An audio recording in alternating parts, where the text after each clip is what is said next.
Boa noite. A paz do Senhor a todos, né? E a todas, né? Porque agora a gente tem que tomar cuidado com o que fala, né? Até porque essa tecnologia agora é ao vivo e a cores.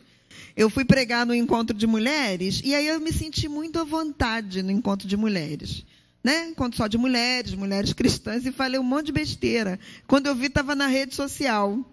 E aí agora eu estou tentando me policiar, porque algumas coisas boas essa tecnologia precisa trazer. Quero agradecer mais uma vez o convite à Lu, à Ana, a confiança do pastor Maurício. Muito obrigada. É uma honra estar aqui. Eu já me sinto em casa aqui, até porque tem parte da minha família aqui. E nós todos somos da mesma família. Amém? Eu trago um abraço da minha igreja, né, das mulheres da minha igreja, do meu pastor. Nós estamos lá também nessa batalha de não desistir. O desafio agora é não desistir. E aí, o que nós vamos falar mediante ao que nós já vimos aqui, né? Esse vídeo me lembrou muito uma prática que nós temos em família. O vídeo, né, parecia um junta-panelas. Nós começamos com isso lá em casa, a gente chama de junta-panelas. A minha irmã mora perto, e aí a gente começou todo domingo, nós fazemos um almoço coletivo. O junta-panelas mesmo, é muito legal, tem sido muito legal. Às vezes tem umas confusões, mas até a confusão fica legal, né? Às vezes a gente arruma confusão, a gente que arruma confusão, é uma confusão com cardápio. Acreditem se quiser.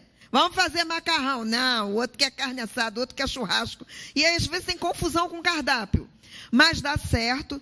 Nós temos tido essa prática há mais de 4 anos, e eu quero sugerir que é uma prática que dá certo, e que o vídeo trouxe isso, né? Muitas vezes nós estamos tão perto das pessoas e tão longe, e com coisas simples. Você torna o domingo diferente, torna um momento inesquecível, né, para todos nós. E às vezes é o único momento em que nós olhamos no olho, que a gente conversa, né?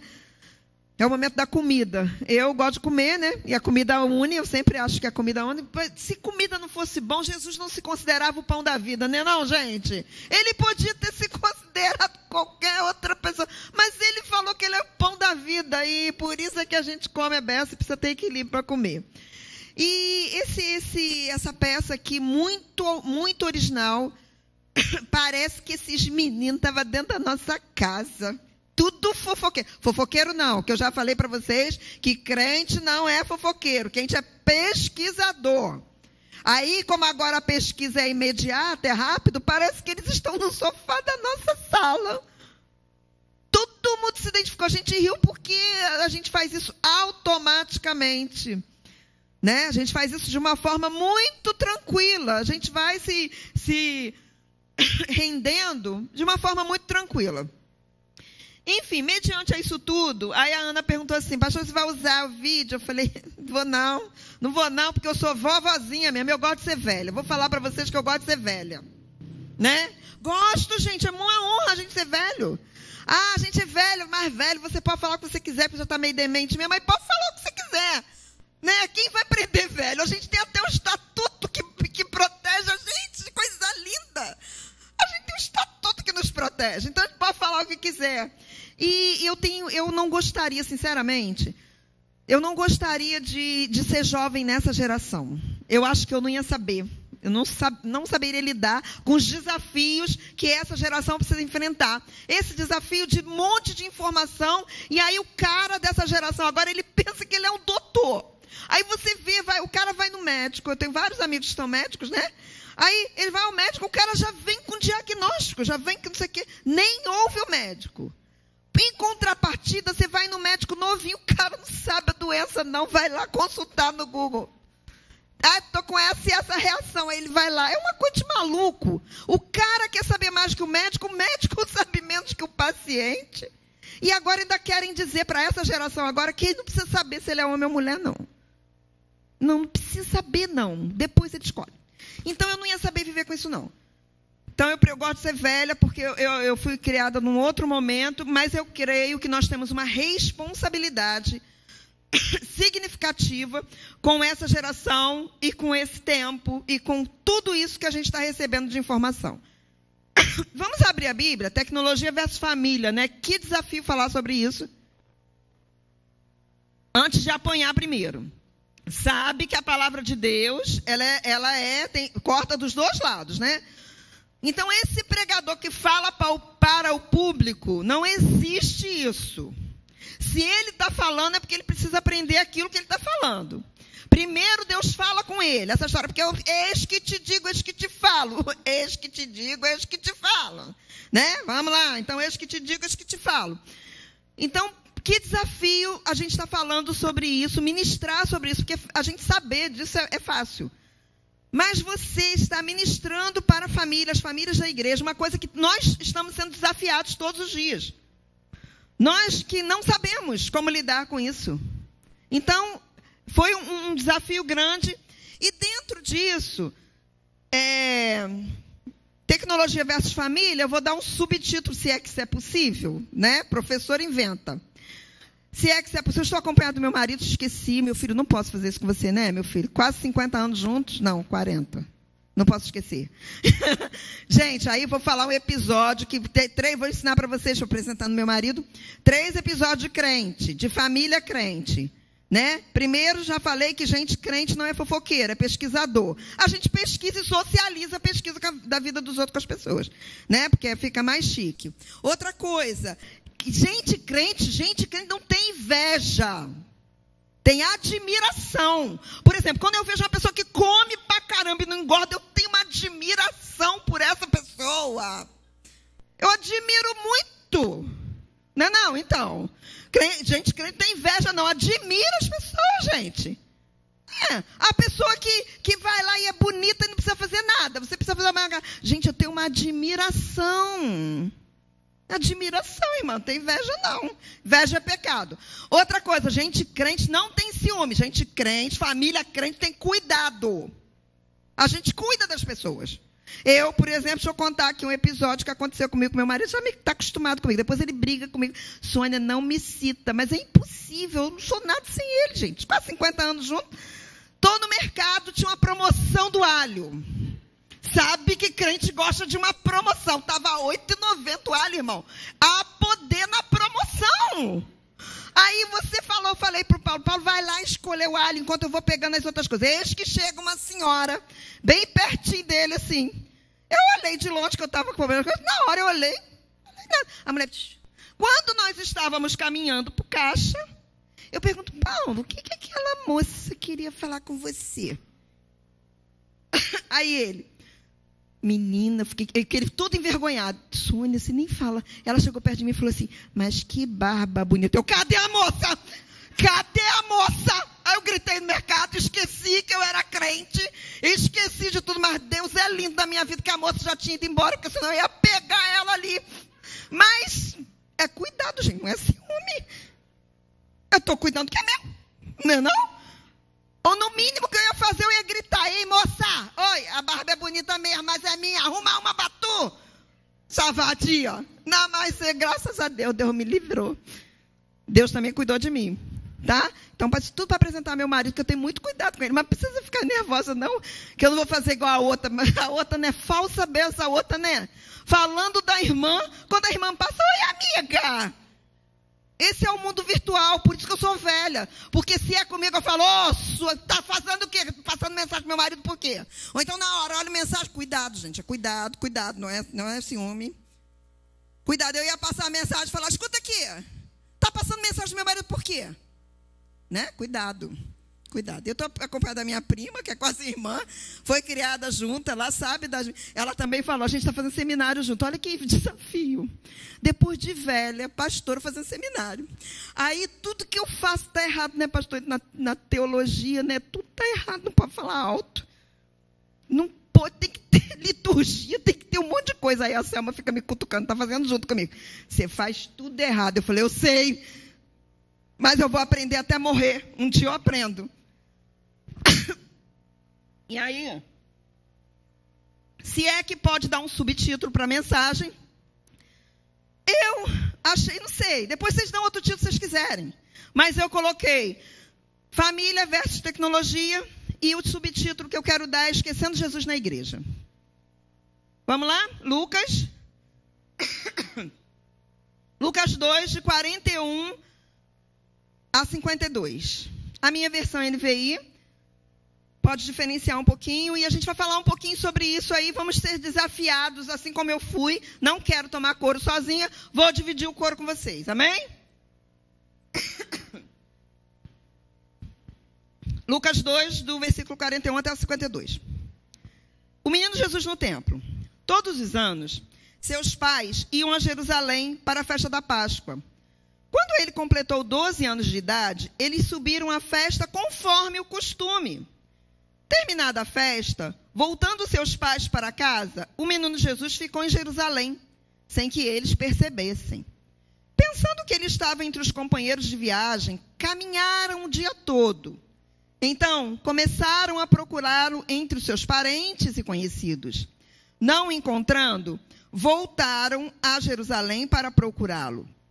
Depois de 3 dias, o encontraram no templo, centrado entre os mestres, ouvindo-os e fazendo-lhes perguntas. Todos os que ouviam ficavam maravilhados com seu entendimento e com suas respostas. Quando seus pais o viram, ficaram perplexos. Sua mãe lhe disse: filho, por que você fez isso? Seu pai e eu estávamos aflitos à sua procura. Ele perguntou: por que vocês estavam me procurando? Não sabiam que eu devia estar na casa de meu pai? Mas eles não compreenderam o que lhes dizia. Então foi com eles para Nazaré e era-lhes obediente. Sua mãe, porém, guardava todas essas coisas em seu coração. Jesus ia crescendo em sabedoria, estatura e graça diante de Deus e dos homens. Amém?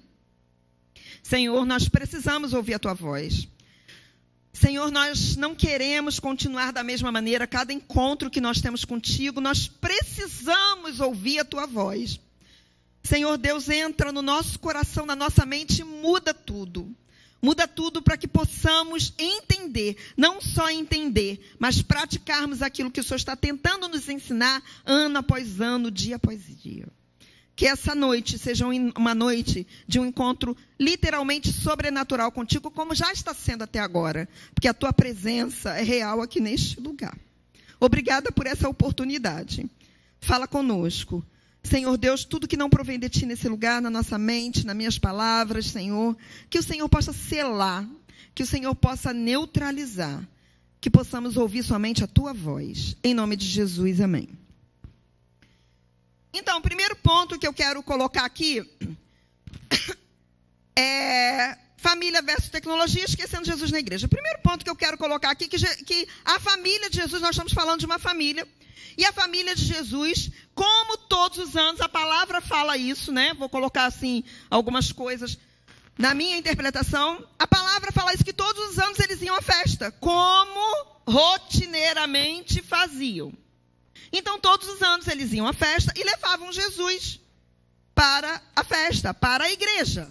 Eles levavam Jesus cumprindo um ritual, cumprindo uma rotina.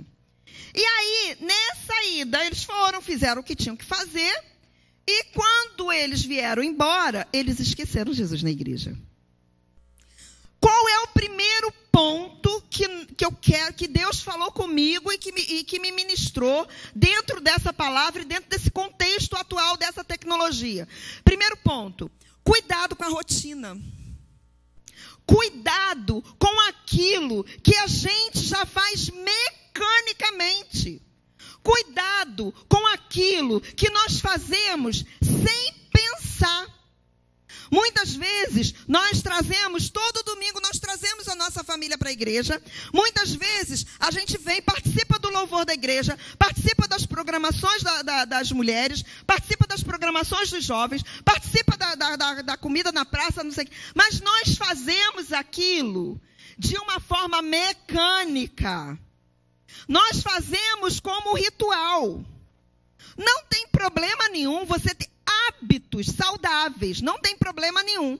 O problema é a rotina te conduzir para que você não pense. A rotina te conduzir para que você faça as coisas como aquela mãe aqui da peça.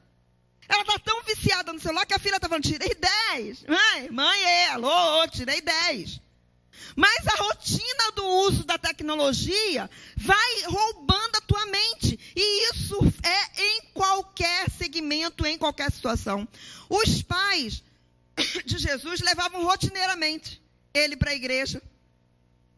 Fazia parte de uma rotina. Tanto fazia parte de uma rotina que quando eles foram embora, eles esqueceram Jesus. Esqueceram Jesus na igreja. E aí, eu quero chamar atenção para mim e chamar atenção para as nossas famílias. Como nós estamos lidando com a tecnologia da eternidade. Porque nesse contexto aqui, a igreja e Jesus representavam a tecnologia eterna. A tecnologia que não vai acabar. A tecnologia que vai permanecer. Muitas vezes a gente vem para a igreja, a gente ouve palavra após palavra, mas o que a gente ouve, aquilo que a gente aprende naquele momento, a gente esquece Jesus na igreja. A gente sai da igreja e deixa Jesus lá. A gente sai da igreja e chega em casa e não pratica o amor. A gente sai da igreja e chega lá, aqui, você fala com as pessoas, você abraça as pessoas, você toca as pessoas, você se sensibiliza com as pessoas, mas quando você vai para lá, do portão para fora, você deixa Jesus na igreja, você esquece Jesus na igreja, porque estamos fazendo as coisas de costume, de rotina, e aí a gente não mais está sensível àquilo que Jesus está nos ensinando na igreja. Aquilo que estamos aprendendo na igreja e a gente não leva para casa. E pior de tudo, a gente nem se dá conta que não está levando para casa aquilo que a gente aprende na igreja.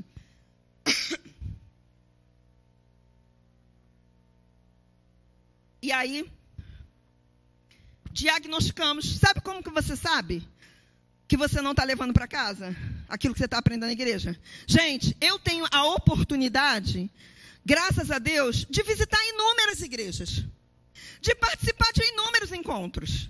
Às vezes eu vou para ministrar, às vezes eu vou para acompanhar alguém, às vezes eu vou para levar, enfim, eu tenho a oportunidade de visitar inúmeras igrejas.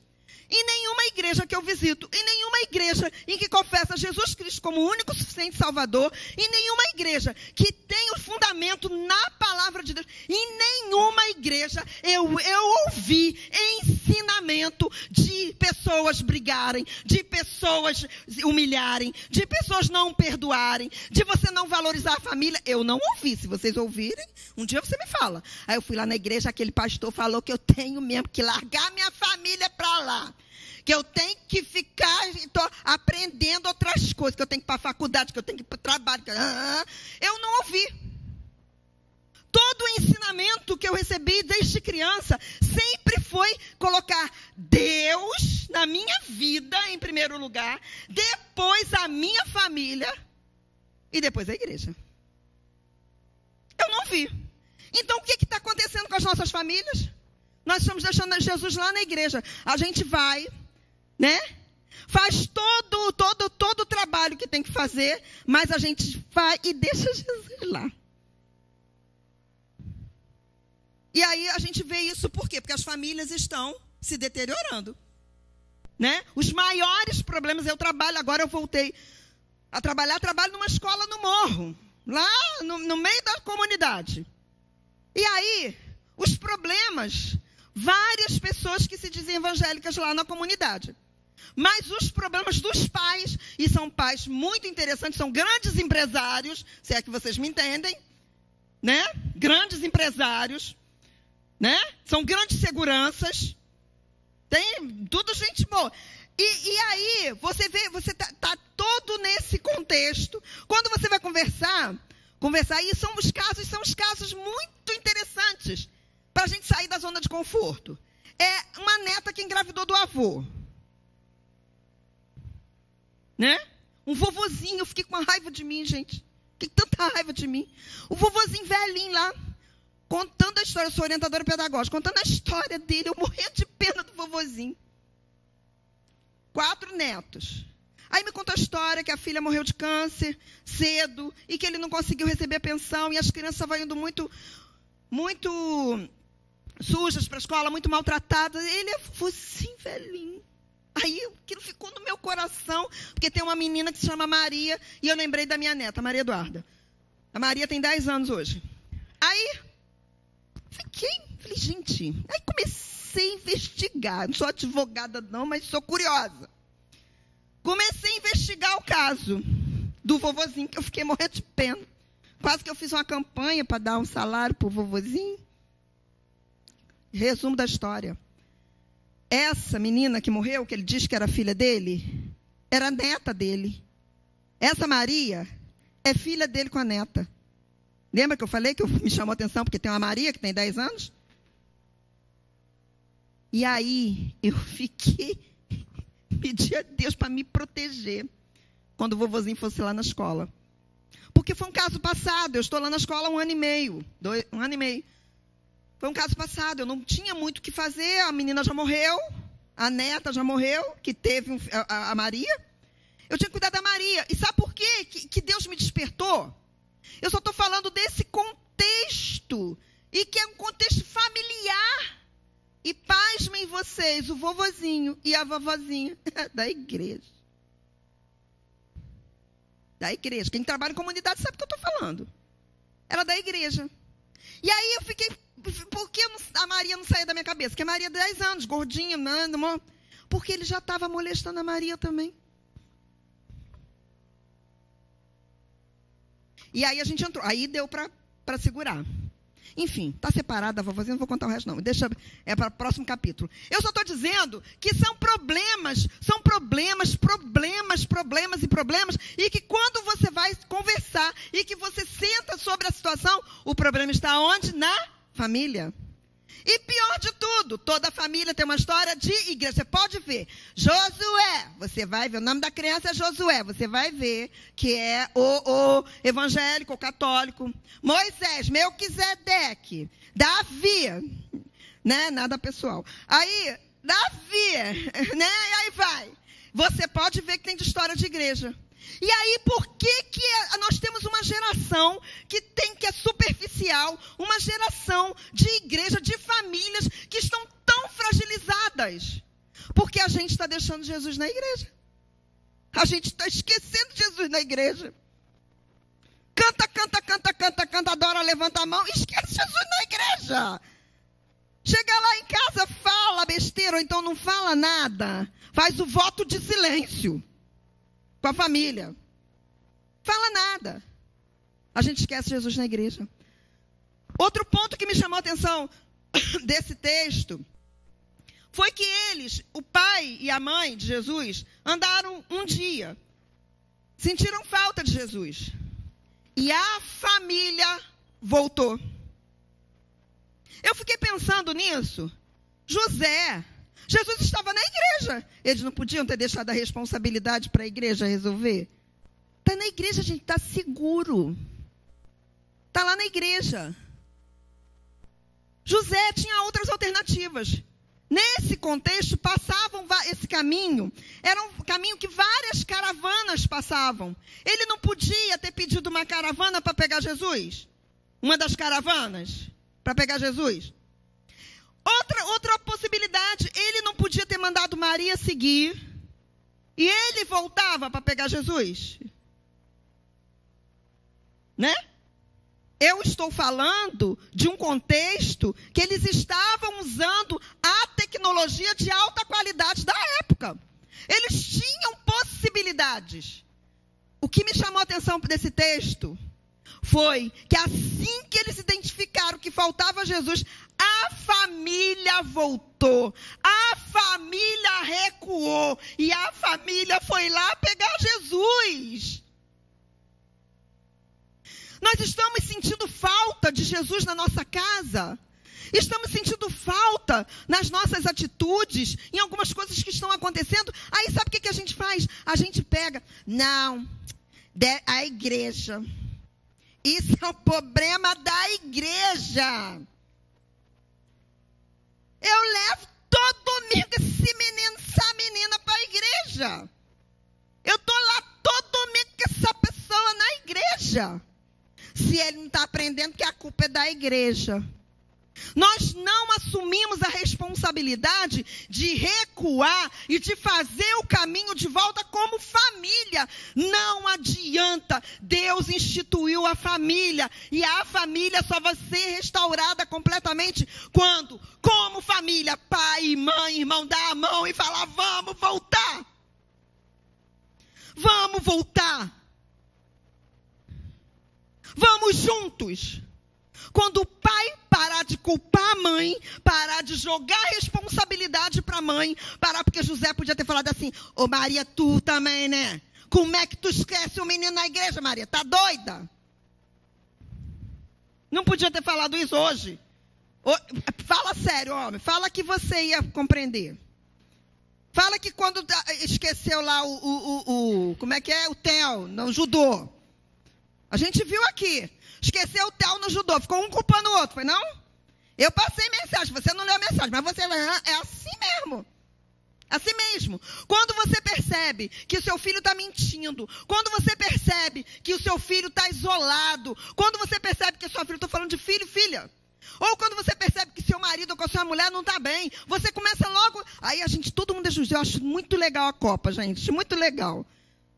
Desculpa aí, mas eu bem estava torcendo para o Brasil perder. Gente, não que eu não seja brasileira, mas eu estou cansada de oba-oba. Estou cansada de futebol, carnaval, estou cansada. Estou cansada disso. Entendeu? Não estava colocando em rede social, porque ninguém precisa, mas eu estava dizendo assim, não tem nada contra os jogadores, o técnico é um cara, até acho bem simpático, acho que as pessoas jogam bem, mas eu penso o seguinte, seria mais uma alienação. E nós temos um grande jogo aí em outubro. É um grande campeonato em outubro. Eu não sei em quem eu vou votar para presidente, vocês sabem? Você tem alguém? Então a gente tem que botar o joelho, como crente, botar o joelho no chão e orar. Esse é o grande campeonato, como grandes treinadores. Mas acho muito legal a Copa, porque todo mundo entende de futebol, né? É muito legal. Por que botou fulano, porque escalou ciclano, porque não sei o quê, porque não sei o quê. Todo mundo é técnico. Né? É igual o problema da família dos outros, da família. Todo mundo sabe a solução. Teu filho está assim, você tinha que fazer isso e isso. Né? Alguém já falou isso para vocês? A tua filha está... É porque você não fez isso. Todo mundo é psicólogo, todo mundo é advogado, todo mundo é médico, todo mundo tem uma solução. Mas, como famílias da igreja, nós não nos apropriamos da solução que é Jesus. É trazer Jesus como família da mão. Ninguém como família não quer lá pegar o pai e a mãe e orar. Porque não dá não. Ai, gente, não dá tempo. Gente, eu acho que eu tô doida mesmo, velha gagá mesmo. A tecnologia não foi para sobrar tempo? Quebrar barreiras, né? Porque agora você não tem mais a barreira da distância. Aproximar as pessoas. Você pesquisa rápido. Eu pesquisei rápido. Gente, eu tô orgulhosa de mim mesmo. Eu organizei uma festa à distância. Eu fiquei tão feliz que a minha neta mora em Curitiba. Eu falei, meu Deus, como é que eu vou organizar? Organizei, ficou lindo a beça. Acho que até vou arrumar uma nova profissão. Porque o uso da tecnologia é a favor. Mas não foi para ganhar tempo, não? Foi para sobrar tempo, não? Tecnologia, rapidez, velocidade.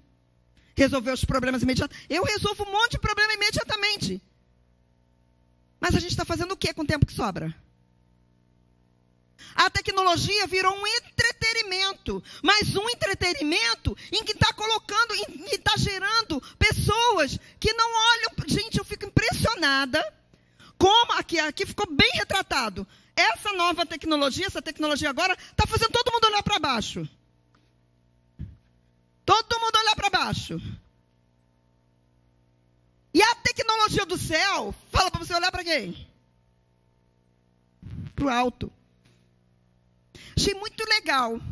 Estava com uma amiga, aí a amiga falou assim, menina, olha que foto linda do nascer do sol.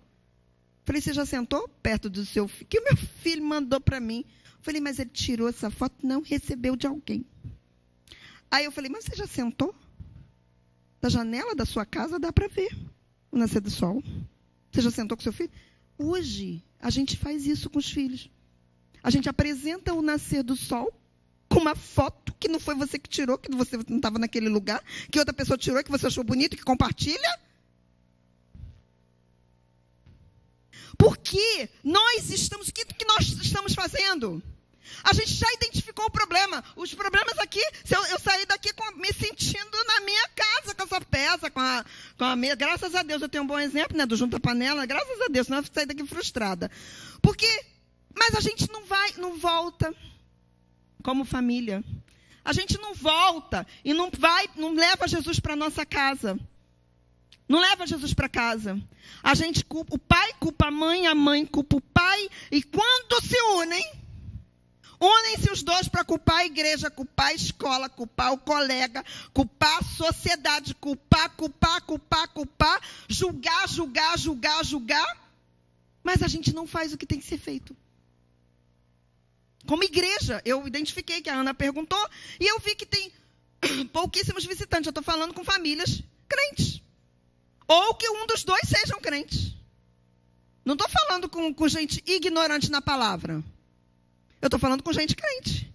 E a gente está deixando... Sabe quem deixou Jesus na igreja? Não foi o ímpio, não. Foi o pai e a mãe. Que deixou Jesus na igreja. Sabe por quê?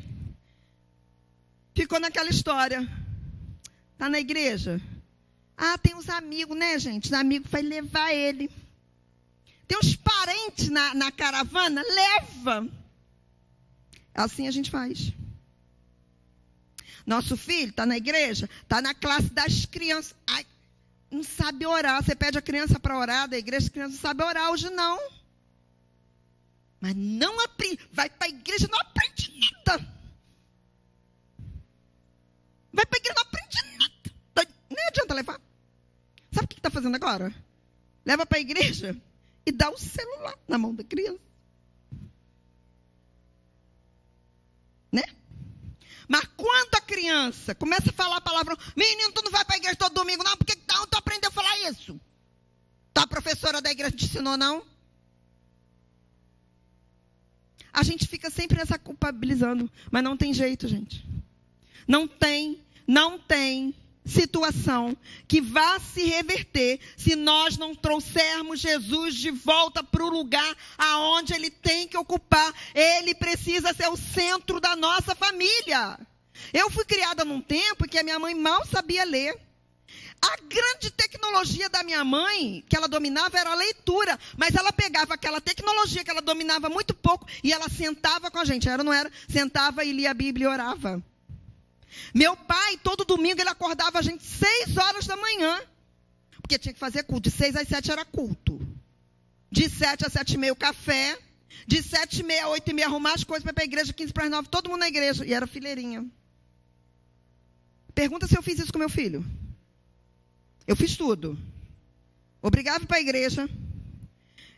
Participava de tudo na igreja, mas eu bem deixava Jesus na igreja, porque eu nunca fiz um culto doméstico. Quer dizer, nunca é muito generalizado. Mas eu não criei o hábito de fazer o culto doméstico, de orar, de todos os dias ler a Bíblia. E era o meu pai e minha mãe juntos no mesmo foco. A gente está se distanciando. Sabe o que está acontecendo? A gente está esquecendo os nossos filhos, perdendo os nossos filhos na igreja, dentro da igreja. Porque a gente deixa Jesus na igreja.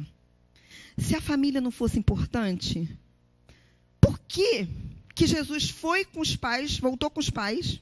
E aí o final do texto diz que Jesus crescia em sabedoria e graça diante de Deus e diante dos homens. Tudo começa com a família. Se as nossas famílias não forem estruturadas, se nós não fizermos o caminho de volta, a gente só vai aumentar o volume de culpados, que a gente não vai recuar. Vamos levar Jesus para casa? Jesus é a maior tecnologia que essa humanidade já conheceu. E nós não podemos delegar uma responsabilidade que é minha e que é sua para outras esferas, para a esfera dos amigos, para a esfera da escola, para a esfera da igreja. Quem vai olhar o seu filho no olho e conhecer o seu filho é você. Quem vai conhecer o seu marido, conhecer a sua esposa com toque é você. Precisamos fazer o caminho de volta e levar os ensinamentos que nós temos aprendido aqui para dentro da nossa casa. A gente não pode se acomodar. A gente não pode achar que tá avançando, né? Estava até falando com a Ana que eu fico muito essa análise atual dessa tecnologia que tem entrado na nossa casa de forma devastadora, eu tenho uma resistência. Sabe por quê? Gente, depois que avançou e nós tivemos acesso a todas as informações, a gente tem pessoas mais humanas. A gente tem pessoas mais obedientes, mais sensíveis. Sabe o que eu me sinto? Eu vejo agora esse sistema político que nós estamos inseridos nele. Parece que está todo mundo maconhado. Parece que todo mundo vai jogar um pozinho na água, que ninguém faz nada. Durante a Copa, aumentou gás, aumentou gasolina, foram soltos várias pessoas que estavam presos. Não, vocês lembram, só eu que vi isso. E está todo mundo lá, Brasil, vai Brasil, Hexa Brasil, vai Brasil. A nossa educação já foi a 19ª de baixo para cima colocada no ranking mundial. 19ª de baixo para cima, entendeu? A qualidade já não era boa. E essa análise é feita no ensino fundamental, né? Especificamente no primeiro segmento do ensino fundamental. Gente, a nossa educação hoje é a 4ª, de baixo para cima. Quase a pior do mundo. Não parece que está todo mundo assim? Então, hoje eu faço essa reflexão. Senhor, essa tecnologia está sendo usada para quê? Esse volume de informações que estão chegando, claro que existem exceções. Os nossos filhos são exceções, amém? Mas os nossos filhos é uma representação muito pequena diante de uma sociedade que pode... Gente, hoje nós somos, considerando os católicos, nós somos 52% da população brasileira de cristãos. Considerando os católicos também. E aí? Jesus está ficando na igreja ou não está ficando na igreja? Porque eu já fui à missa também. Fui à missa de 7º dia, fui a várias missas, e os padres pregam a palavra. De uma forma mais contida, mas eles pregam a palavra. E aí? Está na hora da gente recuar, não está? Está na hora da gente fazer o caminho de volta e levar Jesus para casa? E praticar aquilo que ele tá ensinando. Eles ficaram um dia, caminharam um dia, deram falta de Jesus. Depois eles voltaram e levaram 3 dias, eles ficaram 3 dias sem Jesus. 3 dias. Sabe o que me lembra? Lembra quando Jesus morreu? Os discípulos ficaram 3 dias sem Jesus. 3 dias sem Jesus. Os discípulos, nesse período que eles não sabiam, foi o período que levou, que era previsto, que foi previsto pelos profetas, que o próprio Jesus falou, eles ficaram 3 dias. Os discípulos ficaram com medo, perderam a alegria, perderam a esperança e perderam a fé. É ou não é o que está acontecendo nas nossas famílias hoje? A gente só vê gente acuada, com medo, gente entristecida, com uma depressão. E a depressão está entrando. E a depressão é uma doença séria. Que gera pela ansiedade. Porque a ansiedade vem do medo. Tem gente... Eu tenho uma pessoa intelectualmente muito preparada. Mas ela sofreu um processo de depressão e que ela ficou na rua 40 minutos para atravessar. Porque aí eu perguntei, meu Deus, Jesus, o que aconteceu? Ela, porque quando eu fechava o sinal, eu falei, ai meu Deus, não vai, para atravessar uma rua, mulher crente, mulher de Deus, para atravessar uma rua, ai meu Deus, não vai dar tempo, o sinal vai abrir, e não vai, e nisso ela ficou 40 minutos, para superar esse desafio. Está faltando Jesus na nossa casa ou não está? O que aconteceu quando Jesus ressuscitou? Os discípulos viraram a potência que nós conhecemos. Os discípulos fizeram com que esse evangelho chegasse até nós. O que nós vamos fazer com essa geração? Essa geração é uma geração amedrontada. O índice de suicídio entre jovens tem aumentado. E que a tecnologia foi muito bem colocado aqui. Essa tecnologia está fazendo aumentar isso tudo. Mas a gente não quer levar Jesus para casa como papai e mamãe. Sabe por quê? Porque dá trabalho chamar o filhinho para orar. Chama teu filho para orar. Você e tua mulher, chama teu filho para orar. Te desafio. Se vai ser facinho. Quero não, mãe. Ah, mãe, vamos orar junto. Ou então a mãe fala, ora você que é o sacerdote da casa. Aí o pai fala, você tem mais jeito. Se eu orar, eu vou dar logo uma paulada. É junto. É junto. Agora experimenta. Experimenta. Mas vale a pena. Você pode levar 3 dias, você pode levar 3 anos, mas volta junto, porque os nossos filhos, a geração dos nossos filhos, serão a potência espiritual que Deus já falou que seriam. Se a gente não voltar, não vai não. Sabe o que vai acontecer? Que não passa de nós o teu espírito, vai passar e vai ter outra geração. Né? E agora eu vou falar de mim. Cometi vários erros na educação do meu filho. Vários erros, filho único. Mas vários erros. E agora Deus está me dando a oportunidade com a minha neta. Ela tem 3 anos. Linda, né? Não precisa falar que é linda. A neta mais linda do mundo. E aí, está me dando a oportunidade. Tenho passado 10 dias por mês lá. Eles moram em Curitiba. Tenho passado 10 dias do mês lá. E aí, eu tenho vivido experiências com aquela garota. Experiências que têm renovado a minha esperança. E tem valido a pena. Porque a criança não é dominada pela tecnologia. Ela não é dominada, uma criança de 3 anos, ela não é dominada. Nós inventamos uma brincadeira de vizinha, né? A gente cozinha, aí eu moro num quarto e ela mora no outro, na casa do meu filho. Mora num quarto. Ô, vizinha! Aí eu estava recebendo mensagens. Aí ela, vovó, deixa esse celular aí.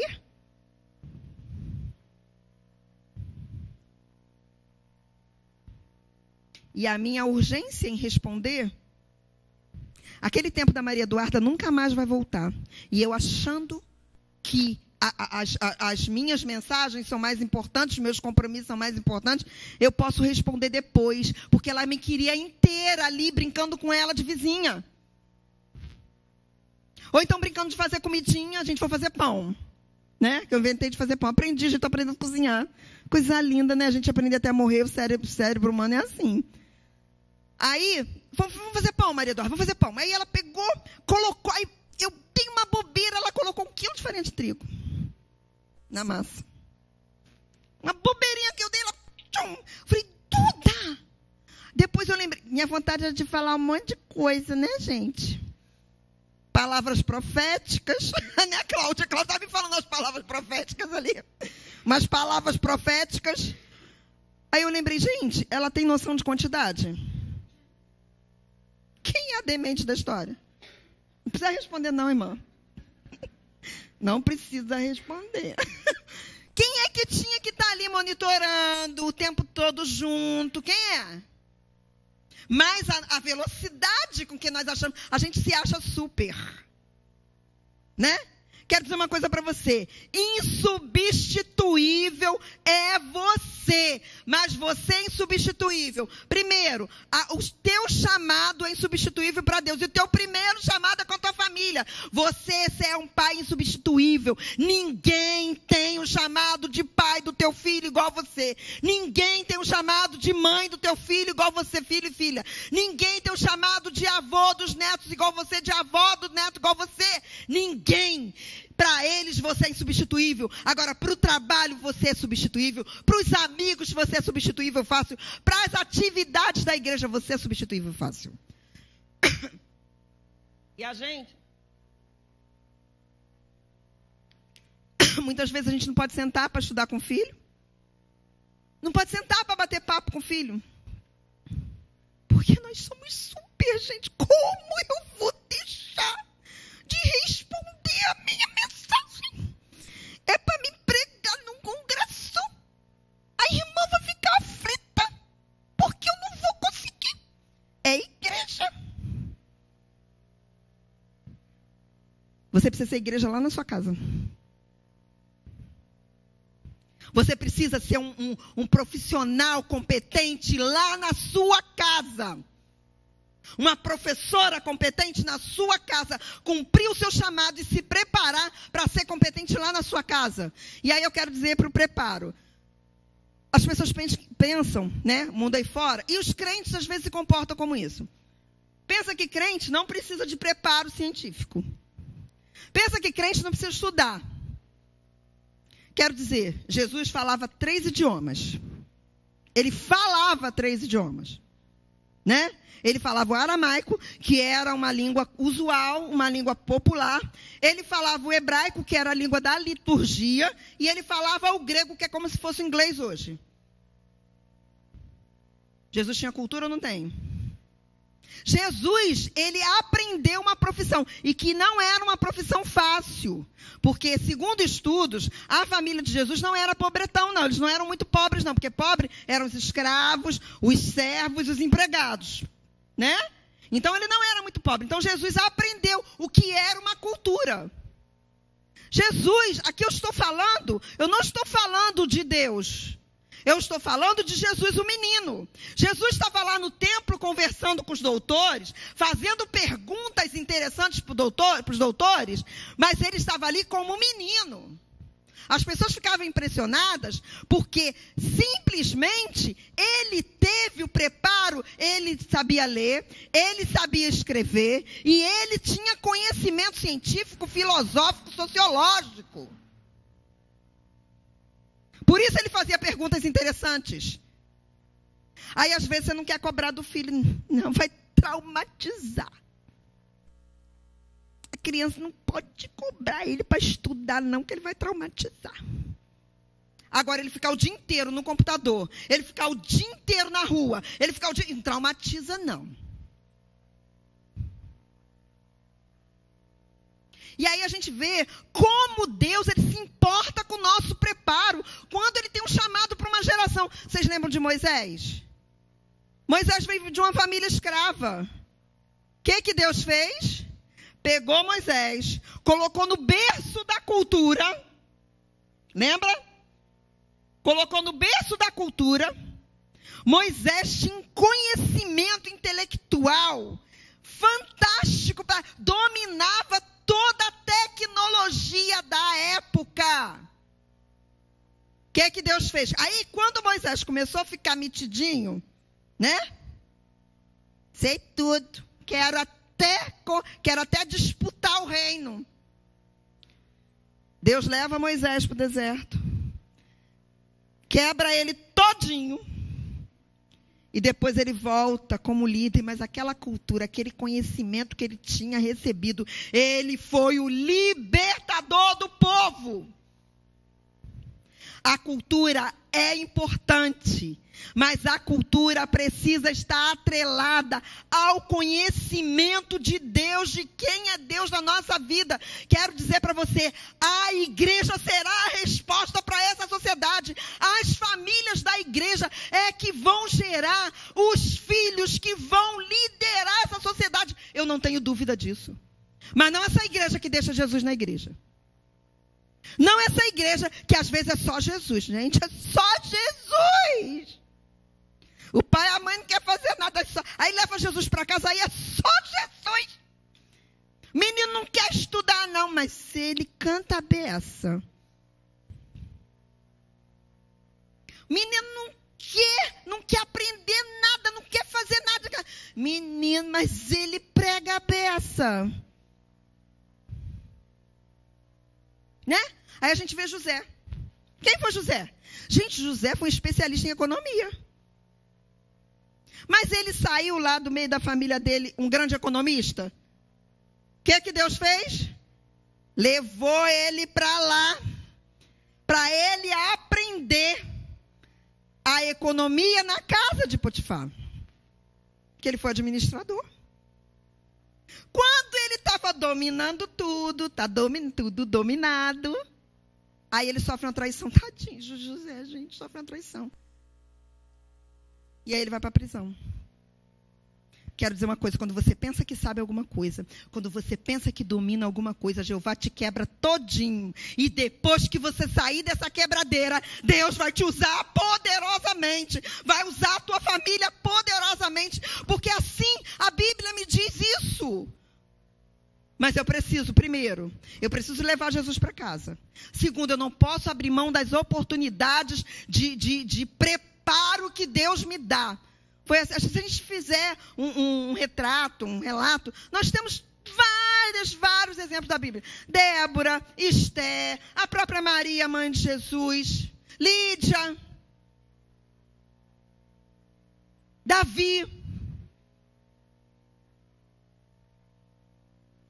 E aí? Jesus, ele teve preparo. A família deu para Jesus o que ele precisava. Levava ele para a igreja, mas deu o preparo que ele precisava. O preparo intelectual. A prioridade é nós ensinarmos os nossos filhos, a nossa geração, a amarmos Jesus. Mas não é com as palavras, não. É com atitudes. Você pode pregar o evangelho para o seu filho sem citar o nome de Deus. Você pode pregar o evangelho, e eu sei muito bem do que eu estou falando. Você pode viver esse evangelho na tua casa, sem citar nome de igreja. Você pode acender essa chama de adoração. Miriam, gente. Miriam, quero falar de Miriam, porque Miriam, para mim, ela é a mulher. Gente, Miriam foi líder do louvor. Não, tocava tamborim. Miriam foi líder do louvor. Se ela não soubesse tocar, se ela não tivesse preparo, né? Mas para isso, nós precisamos entender que essa tecnologia agora, nós precisamos usar a nosso favor. Nós não podemos não podemos deixar que essa tecnologia nos substitua. Seu filho, sua filha está precisando de uma pesquisa, procura no Google. Não. Por que você não senta junto? Aproveita todas as oportunidades. Muitas vezes nós nem ouvimos as perguntas que as pessoas dentro da casa nos fazem. Nós nem ouvimos. A gente viu aqui. Aquilo ali eles não tiraram de Marte. São situações reais. A gente nem ouve. A gente não sabe o que as pessoas da nossa casa pensam. A gente não sabe o que eles fazem. A gente não sabe com quem eles convivem. Nós não sabemos. Porque não estamos exercitando em casa o que aprendemos na igreja. E aí, para encerrar, eu quero encerrar com a palavra que Jesus nos deixou. Está lá em Lucas 22, 20. Eu fiquei pensando nessa situação aqui da última ceia. Né? Eu vou ler só o 20, mas esse texto trata da última ceia, né? E Jesus fala da nova aliança. Fiquei pensando nesse ponto. Eu vou ler o texto e depois vou falar um pouquinho sobre isso. Da mesma forma, depois da ceia, tomou o cálice, dizendo: este cálice é a nova aliança no meu sangue, derramado em favor de vocês. Eu fiquei pensando nisso. Jesus sabia que ia morrer, né? Jesus sabia que ia morrer. E aí, ele pede aos discípulos para prepararem o ambiente da ceia. Né? Jesus dominava toda aquela tecnologia, todo aquele conhecimento, aquela cultura da época. E Jesus manda preparar a ceia. Jesus manda preparar a mesa. E eu fiquei pensando, se eu soubesse que eu ia morrer, o que eu diria para as pessoas que estão ao meu redor? Sabe o que eu acho que eu faria? Eu estou falando de mim. Eu acho que eu ia estilar ódio por aqueles que iriam me trair, por aqueles que iam me humilhar. Eu acho que eu ia falar um monte de besteira e ia mandar logo todo mundo para o inferno. Eu me conhecendo. Eu acho bem que eu faria isso. Mas aí, eu lembrei que eu preciso levar Jesus para casa. Independente da situação que eu estiver passando. Independente da traição, independente da frustração. Independente da situação que eu for passar, eu preciso levar Jesus para casa. Sabe o que Jesus fez? Gente, Jesus é demais, cara. Eu falo para ele. Quando eu olho, eu falo, Deus, você é lindo, Jesus é lindo. Que vontade, que admiração. Não é inveja, não, daquela moça que foi lá e jogou aquele monte de óleo cheiroso lá e ficou beijando os pés de Jesus, porque tem hora que dá vontade de fazer isso. Cada palavra de Jesus é uma lição de amor. Jesus recostou a mesa. Aí, eu quero dizer uma coisa para você.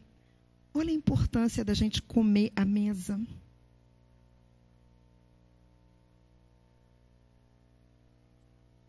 Jesus precisava sentar à mesa, recostar à mesa. Mas aí ele foi naquela mesa. Sabendo tudo que ele ia passar, que ele fez uma aliança eterna. Comigo e com você. À mesa com os discípulos que caminhavam com ele. E hoje em dia a gente não tem a disponibilidade para arrumar a mesa nem para um almoço. Porque dá trabalho colocar criança na mesa, dá trabalho colocar adolescente na mesa, dá trabalho você almoçar no mesmo horário, dá trabalho você mandar desligar o celular, tirar o celular e falar igual a Maria Eduarda, deixa o celular ali, vovó. Dá trabalho, dá desgaste. E aí nós temos família que não tem aliança com ninguém. Família que não tem aliança nenhum com o outro. Que dirá? Aliança com igreja, aliança com amigos, aliança de fazer a vontade de Deus, se nós nem nos sentamos à mesa. Se nós nem fazemos refeição à mesa. Quero desafiar, não precisa responder só para pensar. Você senta à mesa com a sua família uma vez por semana para almoçar? A família toda reunida? Se você consegue fazer isso, que Deus te abençoe. Que você faça isso mais de uma vez por semana. Quem não conseguiu, eu desafio você a fazer. Sabe por quê? Na minha casa hoje somos só eu e Paulo. E a gente não abre mão do café da manhã juntos. É fácil? Não é. Todos os dias nós tomarmos o café da manhã juntos. Às vezes ele tem que sair mais cedo, às vezes sou eu, e aí às vezes eu tenho que acordar mais cedo para tomar café com ele, às vezes ele tem que acordar mais cedo para tomar café comigo. Porque sabe qual é o momento? Sabe que esse momento é o único momento do dia que a gente se olha, que a gente fala de coisas banais, que a gente fala do tempo, que a gente fala se está frio, se está chovendo, se o café está gostoso, se o pão não está, o que nós vamos fazer durante aquele dia. Mas hoje nós vemos famílias inteiras, famílias da igreja, que na igreja você ceia, você participa da ceia, com as pessoas que você não tem a mesma aliança que você deve ter com a sua família. A palavra de Deus nos diz que aqueles que servem a Deus, que temem ao Senhor, eles serão abençoados até 1000 gerações. Mas eles serão abençoados se nós exercitarmos essa prática de amor. E aí Jesus, naquele contexto ali, tinha comida, ele sentou à mesa, ele recostou à mesa. E ele disse isso para mim e para você.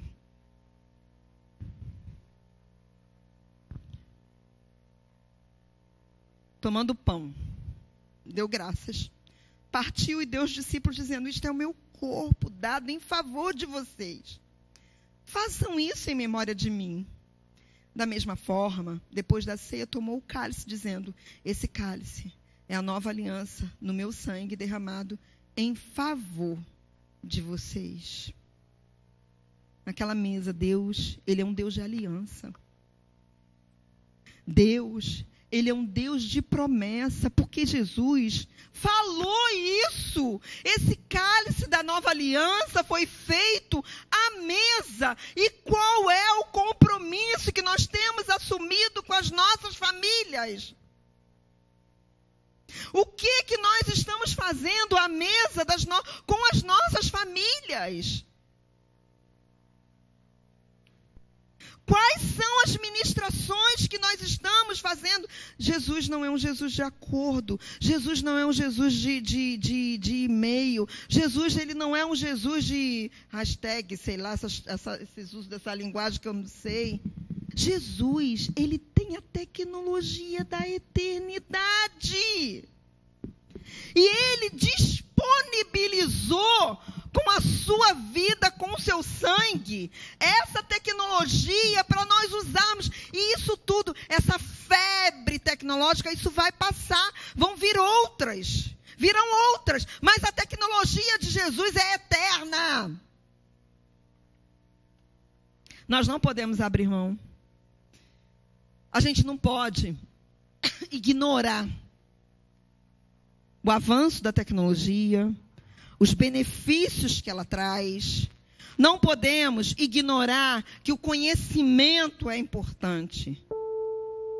Mas levar Jesus para casa é imprescindível para que essa nova aliança seja estabelecida com a nossa família, com a nossa geração, com a geração dos nossos filhos, com a geração dos nossos netos. Porque eu creio, se nós estamos aqui no século 21 com vida e saúde, porque Deus vai cumprir na nossa vida tudo o que Ele prometeu.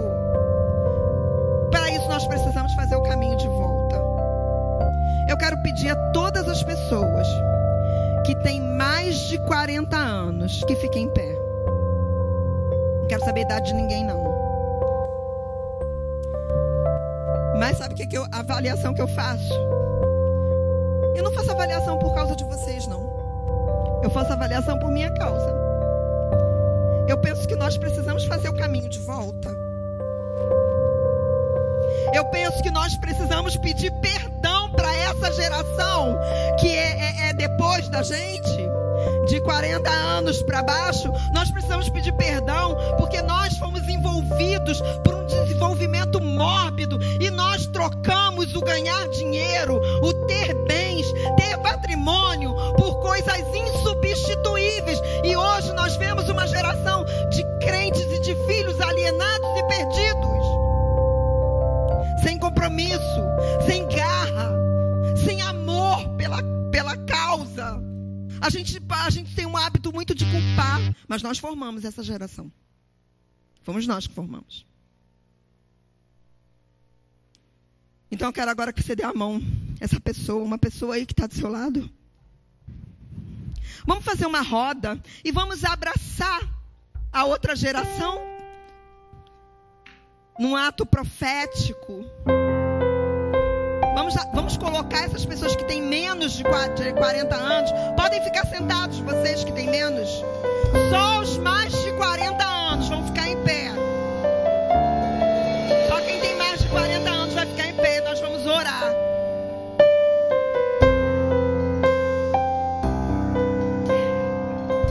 Quem tem menos, fiquem sentados. Porque a atitude de vocês, eu acho que dá para fechar lá. Botar esse povo todo dentro da roda, dentro da nossa cobertura.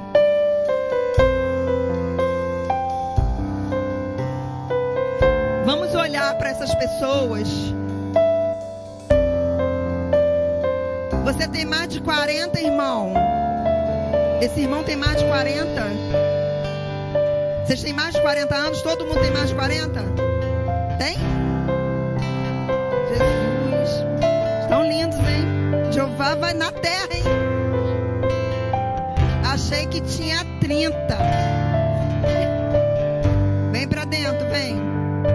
Vamos agora, nós, não que sejamos velhos, mas nós formamos uma geração inteira. Vamos olhar para eles, profeticamente, pedir perdão por todas as palavras que nós não falamos, por todas as palavras erradas que nós falamos, por todas as vezes que nós não levamos Jesus para casa, por todas as vezes que nós não ouvimos a geração quando tínhamos que ouvir, que nós não sentamos no chão e não brincamos, não contamos as histórias da Bíblia, não apresentamos Jesus. A gente deixou a responsabilidade com a igreja, com os amigos, como os pais de Jesus. Deve estar com os amigos, deve estar com os parentes.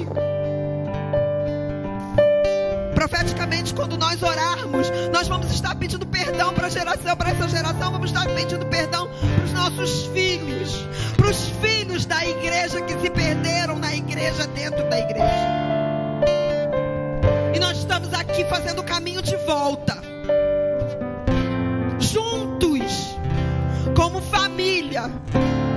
Estamos fazendo o caminho de volta, estamos dizendo, nós acreditamos em vocês. Nós estamos trazendo Jesus para a vida de vocês, para a nossa casa, para a nossa família. Nós acreditamos no potencial de vocês. Nós acreditamos que vocês farão grandes coisas para Deus e grandes coisas nessa sociedade. Nós acreditamos nos frutos que vocês vão colher. Nós acreditamos na semente que vocês vão plantar. Nós acreditamos nos filhos de vocês. Nós acreditamos na igreja que vocês vão formar. Nós acreditamos na igreja que vocês serão.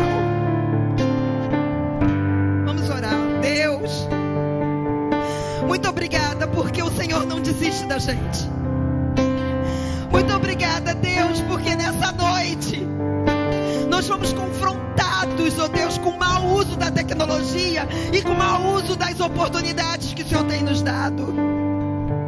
Deus, agora como igreja de uma geração, ó Deus, que formou uma outra igreja e que muitas vezes a gente só critica, nós queremos te pedir perdão, Senhor, como igreja. Que como igreja nós só vivemos igreja e não te levamos para nossa casa. Perdoa, Pai, perdoa, perdoa. Ensina-nos, Senhor, a fazer o caminho de volta. Ensina-nos, Senhor, a falar menos e amar mais, a se importar mais, a abraçar mais, a amar mais, Senhor Deus. Ensina-nos, Deus, ensina-nos a colocar em prática tudo que o Senhor nos ensina há tanto tempo. Perdoa-nos, Senhor, como família, como pais e mães, que substituímos, Senhor Deus, a nossa presença por computadores de alta tecnologia, por passeios, por roupas, por comidas. Oh Deus, perdoa-nos como família, quando a gente nunca colocou o nosso filho para dormir. Muitas vezes a gente nem sabe que hora eles iam dormir. Perdoa-nos como família, que nós nunca lemos um livro juntos. Perdoa-nos como família, que como não oramos juntos, Deus, não lemos a Tua palavra juntos. A gente, Senhor Deus, colocou um monte de coisa no lugar da nossa presença. Nos perdoa, Senhor, e muito obrigada, porque o Senhor está nos conservando com vida. Senhor Deus, nós não queremos mais ficar sem a Tua presença na nossa família. Não queremos mais, Senhor Deus, ficar amedrontados, acuados, com a nossa fé restrita. Ensina-nos, Deus, a Te levar para a vida dos nossos filhos, das nossas filhas, dos nossos netos, a Te levar todos os dias para a nossa casa e usufruirmos da Tua presença. Muito obrigada, Deus, nós Te amamos. Nós abençoamos essa geração como família. família, como igreja, nós abençoamos e nós liberamos, Senhor, a tua palavra, Senhor Deus, que diz que os filhos irão muito além do que nós fomos, que diz que os velhos sonharão e que os filhos e os jovens profetizarão. Nós liberamos essa palavra sobre essa geração, abençoamos a família deles, abençoamos os sonhos deles, os projetos deles, e liberamos uma palavra, Senhor Deus, pode contar com a gente, pode contar com a gente, Senhor Deus, que nós queremos uma aliança com essa geração, uma aliança no teu sangue, em nome de Jesus que nós oramos.